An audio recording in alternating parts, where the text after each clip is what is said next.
embajadores, esos que son los nuncios apostólicos de la Santa Sede, como se los llama, esos nuncios tienen primacía en el cuerpo diplomático. El nuncio es el primero de los embajadores. ¿Por qué?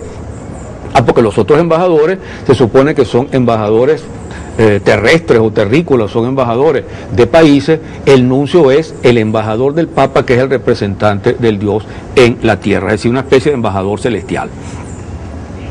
Esto hace entonces que el Vaticano no solo pretenda controlar a los católicos mediante la religión, sino que también trate de controlarlos mediante la política directa, Y lo más triste de todo esto es que el Vaticano, el Estado Vaticano, desde que existe, ha sido el Estado más asociado a las causas reaccionarias, a los gobiernos reaccionarios, a las dictaduras más terribles y más siniestras que hayamos conocido en los últimos 2 siglos. Pero el Vaticano además tiene un poder inmenso.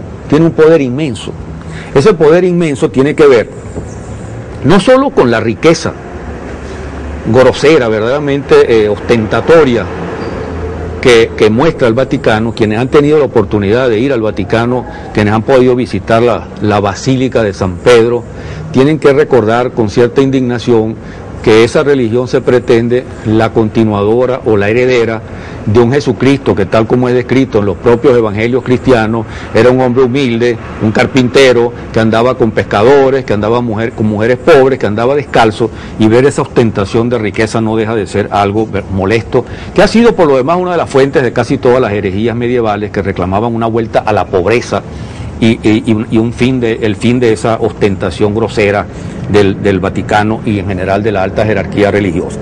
Pero no es eso lo que quería comentar.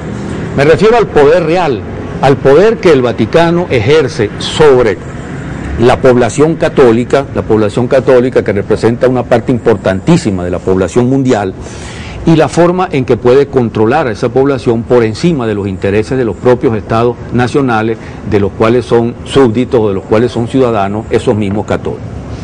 Hay una anécdota que se le atribuye a Stalin a fines de la Segunda Guerra Mundial, en una reunión de los aliados programando algunas políticas contra el nazismo. Se le atribuye a alguien haber dicho lo que el Papa pensaba. El Papa piensa algo, y a Stalin haber respondido: ¿cuántas divisiones tiene el Papa? Stalin era cualquier cosa menos tonto, y evidentemente no debió haber dado una respuesta, haber hecho una observación como esta. Pero si la hizo, estaba absolutamente equivocado.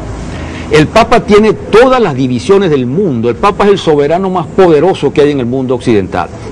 El Papa controla la voluntad y la mente de todos los católicos. Ese poder universal que es el Vaticano, y repito que el Vaticano es un poder universal más imperialista que los Estados Unidos, porque el imperialismo norteamericano se limita a controlar la economía, a controlar la política, a controlar el poder político. El Vaticano pretende el poder mental, el control de las mentes, de los corazones de todos los católicos, para ponerlos al servicio de esa política expansionista y de esa política derechista que caracteriza al Vaticano. El Papa, además, recuérdenlo, es infalible. El Papa habla a nombre de Dios, da órdenes, y los católicos, considerados ovejas, no les queda otra alternativa que obedecer.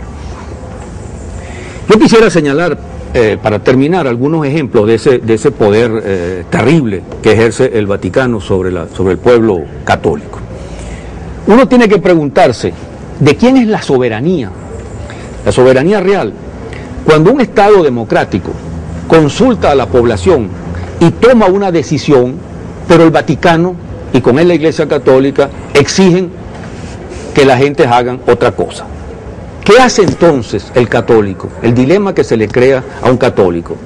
¿El católico es entonces un ciudadano libre de un país libre, o el católico es meramente una oveja irracional, dócil, pastoreada por el Papa y por los obispos católicos?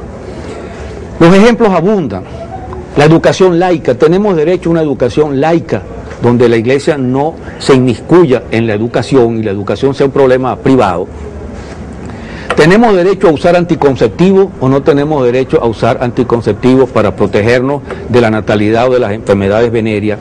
¿Tenemos derecho a utilizar anticonceptivos contra el SIDA?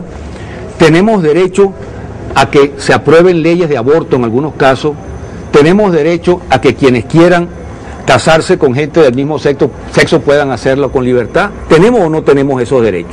Porque se pueden aprobar leyes en ese sentido, pero la Iglesia entonces ordena lo contrario. Y la pregunta es, ¿quién gobierna entonces? ¿Gobiernan los ciudadanos o gobierna la Iglesia con su intolerancia como en la Edad Media? Yo pongo dos ejemplos recientes de eso.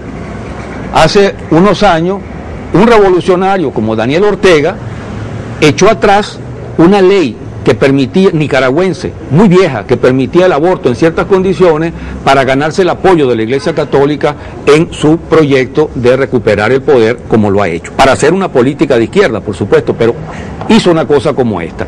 Y más reciente aún, hace unos meses nosotros vimos que el Congreso uruguayo, el Congreso de un país democrático con un gobierno de izquierda, el gobierno del Frente Amplio, aprobó por clara mayoría una petición de buena parte de la población, que era que se aprobara el aborto en ciertas condiciones. Y el presidente de la República, Tabaré Vázquez, fiel a sus convicciones religiosas, vetó, de acuerdo a la Constitución, esa ley. Es decir, él impuso su voluntad por sobre la voluntad de todo el país, o en todo caso del Congreso uruguayo, porque su convicción católica privaba sobre su condición laica de presidente electo de esa república. Creo que son dos ejemplos contundentes de hasta dónde llega el peso del Vaticano y el peso de la Iglesia Católica. Por eso digo, para terminar, que separar a plenitud la Iglesia y el Estado resulta en este mundo católico imposible, porque la Iglesia domina esa sociedad, porque esa dominación se renueva con cada generación, porque quienes acceden al poder o son católicos de alguna manera tienen que hacerle concesiones a la Iglesia Católica. La única esperanza, diría yo, que queda es que los pueblos descubran, aprendan por propia experiencia, como está pasando aquí hoy en Venezuela, que la religión es política, que la Iglesia es un instrumento o partido político de derecha en el que a ellos los inscribieron sin consultarlos cuando eran recién nacidos, y que esa Iglesia totalitaria, antidemocrática, con una jerarquía reaccionaria, pretende ser la voz de Dios, un Dios que ella misma no respeta, un Dios que manipula a cada momento para hacer política en beneficio de los ricos, diciendo que lo hace en beneficio de los pobres. En la medida en que las poblaciones descubran, entiendan estas cosas, podrán afirmar su religión, sus creencias, cualesquiera que ellas sean, libremente, sin depender de una institución que los manipula y que los juzga en función de intereses que no son precisamente los intereses de la mayoría, los intereses de los pueblos.